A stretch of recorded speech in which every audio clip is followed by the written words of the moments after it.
Well, we talked about the action that just now happened tonight. Let's go back a day to Wednesday as Raymond van Barneveld continues to roll back the years, not just topping the group in the group stage, but then getting through, coming from behind after a slow start against Simon Whitlock to make the quarterfinal for the first time in 6 years at the Grand Slam. What are your thoughts on that and the other games on Wednesday night?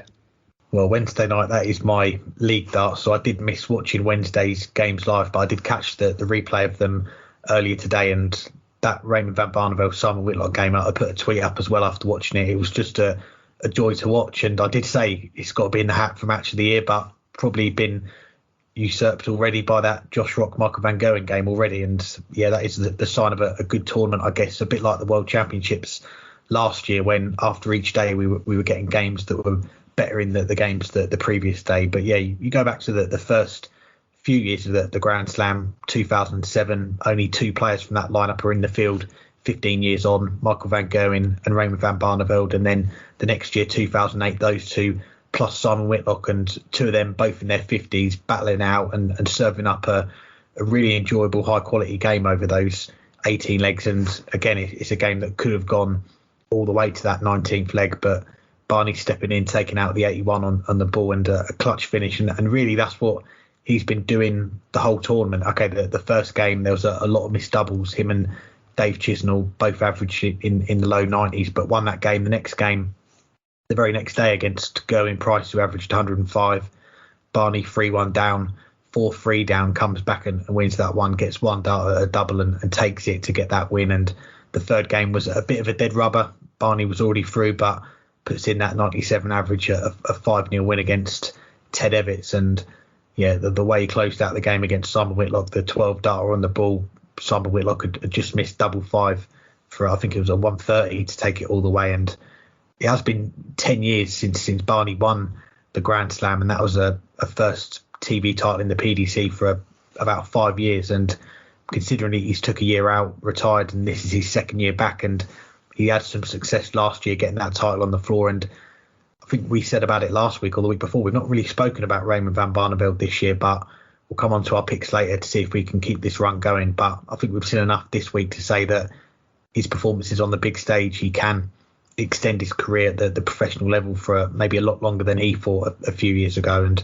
just lastly, touching on the last three players to come through, Gerwin Price, he's going to go up against Barney, a rematch of that group game tonight when you're listening to this. And I put a tweet out as well after Dave Chisnell missed those two match starts to knock him out of the tournament in the group stage, was that the rest of the field's chance to get Gerwin Price out of this tournament. Well, Danny Noppert was in a good position, 7-4, 8-6 up, I think, in that game on Wednesday night, and Gerwin Price coming back to win it 10-8. So yeah, he looks like he's a player that he's going to take some stopping this week. And then we've got Michael Smith and Joe Cullen, who again, it's going to be a rematch of the group stage, but those two players both getting through. Michael Smith, as we know, your tip to win this tournament, and he's in the mix again. He's in the final few days of an event, the quarterfinal stage, and Joe Cullen, probably a more comfortable win than we thought against Dirk van Dijvenbode 10-4, but those two going up against each other. And yeah, first 16 legs, that is a game on Friday I'm looking forward to seeing. And if both players bring their A game up, I think we're in for a treat for that one.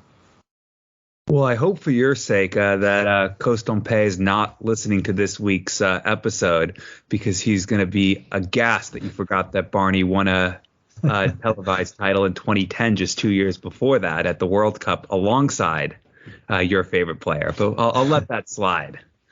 But first, obviously, that was his first singles title in 5 years. That one, shocking forgetting about Costompe's title. Who are you? That was all Co. I forgot Barney was playing with him. I was just watching Co the whole tournament. well, but that aside, yeah, it's been a long time between drinks yet again for Barney, because he hasn't won a televised title now for 8 years outside of pairs events in the World Cup. And I don't think he's playing at the level that you would expect him to go and win the title, but there's no reason the way he's playing right now that he can't go further. He's already beaten Gerwin Price once, and Gerwin Price has looked beatable. I mean, he had to be nearly perfect on the doubles to come back and beat Danny Noppert in the last 16. And he's looked vulnerable at times, and Raymond van Barneveld looks like he's enjoying himself and enjoying darts again, which is something even when he was best, it didn't look like he was enjoying darts per se. That does make him dangerous in ways that he's not been, because he's much more relaxed, much more accepting of the result and just enjoying what's going on. And, you look back when he beat Michael van Gerwen in that famous match at the World Championship 6 years ago in the last 16, a match that there was no expectations on him, and he just went out and played, and we saw what he can do. Raymond van Barneveld might not be averaging that 105, 106 anymore, but he can still average at or about the ton, even in a longer form match. And if he's just enjoying it, one, it's fun to watch, and two, it does make him a threat to beat almost everyone in this field. And that's why he beat a injured but on form Simon Whitlock coming from behind. As far as the other matches, I mentioned Gerwyn Price. I mean, it wasn't the same type of comeback as Barney had against Whitlock, but he was still behind most of the match.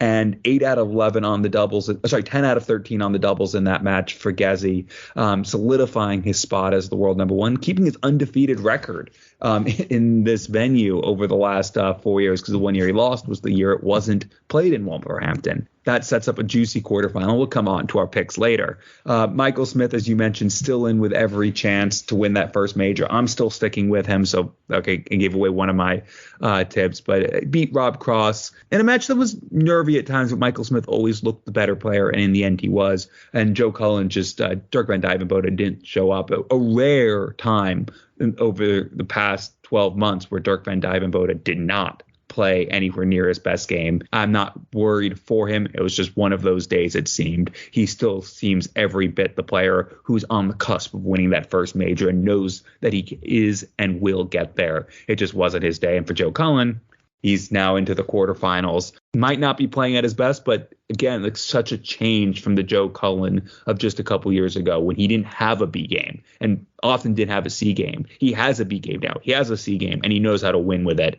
And that's what he did against Dirk van Dijvenbode. That's what he did most of the Premier League campaign. It's a much more mature Joe Cullen. And that was just another mature performance from a player who is now a major champion and Premier League runner-up.